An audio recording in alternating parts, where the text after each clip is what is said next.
মৰমৰ ছাত্ৰ ছাত্ৰীসকল জ্ঞানম ষ্টাডি পইণ্টৰ অন্য এটা ভিডিঅ'লৈ তোমালোকক সকলোকে স্বাগতম জনাইছোঁ। আজি আমি ক্লাছ 9ৰ এক্সাৰচাইজ 2.4ৰ কুৱেশ্যন নম্বৰ 11টো আমি ডিছকাছ কৰিম। বহুত ইম্পৰ্টেণ্ট কুৱেশ্যন, চ' আশা কৰোঁ তোমালোকে সকলোৱে বুজি পাবা। চ' যদি কিবা ডাউট থাকে কমেণ্টত জনাবা। চ' আহা আমি ভিডিঅ'টো আৰম্ভ কৰোঁ। কুৱেশ্যন নম্বৰ 11টো কি দিছে যে উৎপাদক বিশ্লেষণ কৰিব দিছে। কোনটো উৎপাদক বিশ্লেষণ কৰিব দিছে? আমাক কৈছে 27x³ plus y cube plus z cube minus 9xyz হয় না? এটো আমাক কি কৰিব দিছে? উৎপাদক বিশ্লেষণ কৰিব দিছে। এতিয়া আমি অলপ আগতে এটা ফৰ্মুলা শিকছো। সেই ফৰ্মুলাটো কি আছিল? ফৰ্মুলাটো আছিল এনেকুৱা ধৰণৰ যে a cube plus b cube plus c cube minus thrice abc equal to কি হয়? কি হয়? a plus b plus c into a square plus b square plus c square minus ab minus bc minus ca. এতিয়া এই বস্তুটো আৰু এই বস্তুটো আমি তুলনা কৰি চাম, সেম পাও না নাপাও হা। সো তুলনা কৰি চালে আমি কি পাম? 27x³ ইয়াক মই এনেকৈ লিখিব পাৰো না 3x whole cube এনেকৈ লিখিব পাৰো না ৰ প্লাস y কিউবক আমি এনেকৈ y কিউব লিখিব পাৰো। তাহলে z কিউবক কি বুলি লিখিব পাৰো? z কিউব এনেকৈ লিখি দিব পাৰো। তার মানে a কিউব হৈ গল প্লাস b কিউব হৈ গল প্লাস 3 কিউব হৈ গল। তার মানে এটু a এটু b এটু কি c। ফর্মুলাটো কি আছে?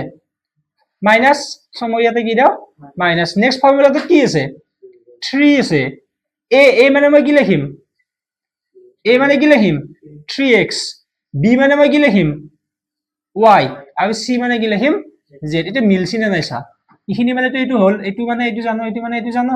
3 3 গুণ কিমান? 9xyz 9xyz মিলি আছে হয়। সো এইটোৰ পৰা আমি এইটো মিলি আছে মানে এইটো সূত্ৰত পৰি আছে না নাই? এই লাইনটো একচুয়ালি মই ইয়াতে লিখব লাগছিল, এখন নাই বাৰু। ইয়াতে আমি গোটেইখিনি এক্সপান্ড কৰি দিম। সো কেনেকৈ হৈ যাব? আমি পালো a cube plus b cube plus c cube minus thrice a b c। So equal to কি হ'ব? প্ৰথমতে কি হ'ব? a plus b plus c, তাৰপৰে a b c তিনিটা আমি কি কৰি দিম? যোগ কৰি দিম। a মানে কি বুলি কৈছিলো? 3x প্লাস b মানে কি বুলি কৈছিলো?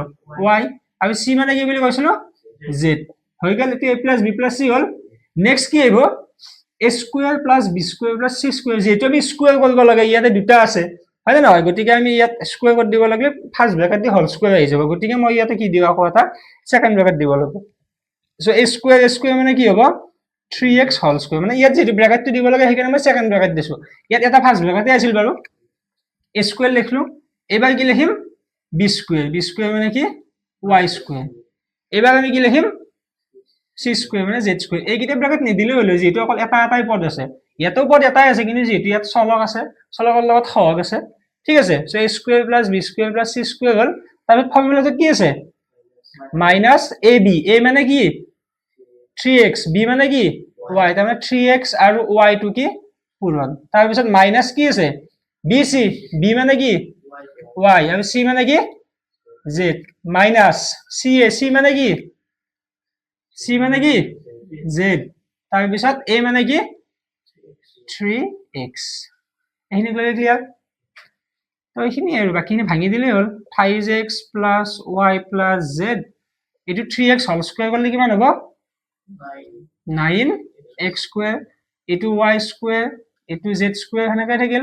এটো ভাঙি দিলে কি হ'ব? ভাঙি মানে লগ লগ আহি দিব লাগিব 3xy minus yz। আৰু এটো কিমান হ'ব? z আৰু 3x, তাৰমানে 3xz। তাৰমানে ইয়াতে কি আছিল? বেলেগ বেলেগ সংখ্যা তিনিটা চাৰিটা যোগফল বিয়োগফল তেনেকৈ আছিল। সেইটোক আমি উৎপাদক বিশ্লেষণ কৰি দুটা বেলেগ বেলেগ সংখ্যাৰ পূৰণফলক লিখছো না নাই? সো এইটোৱে বুজি পাইছা? সো আশা কৰোঁ তোমালোকে সকলোৱে বুজি পাইছা কুৱেশ্যনটো। Thank U.